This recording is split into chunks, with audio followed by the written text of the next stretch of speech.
I'm here at the northern edge of the Highland Park Architectural Conservation District, which was recently created for the Boston Landmarks Commission, talking about the ancient landscape that this place represents here in Roxbury.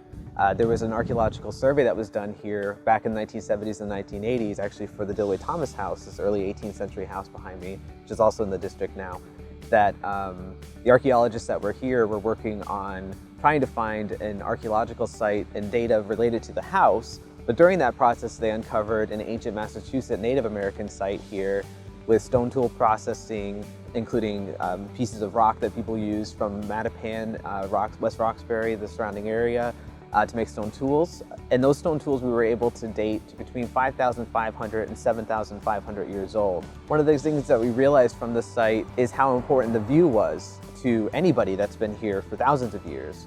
From this area, we could see most of Back Bay. Native Americans, they would have had their fish spears out in Back Bay, but going back to the Revolution era, during the Battle of Bunker Hill, we have records of folks in the home seeing all the way to Charlestown and reflecting on the smoke coming out of the landscape and rising up from the city.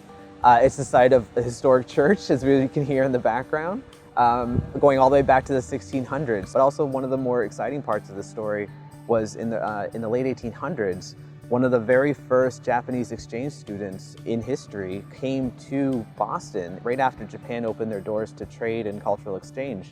When they came here to the Dillaway-Thomas house, the Japanese students that were here lived in the house. The archaeologists uncovered, unbeknownst to them, dozens of pieces of Japanese ceramics that were never identified during the initial dig. And when we went back to go look at those dozens of years later, we realized that we had Japanese ceramics on the site. When we dated them, they dated to the exact period of when these students were here.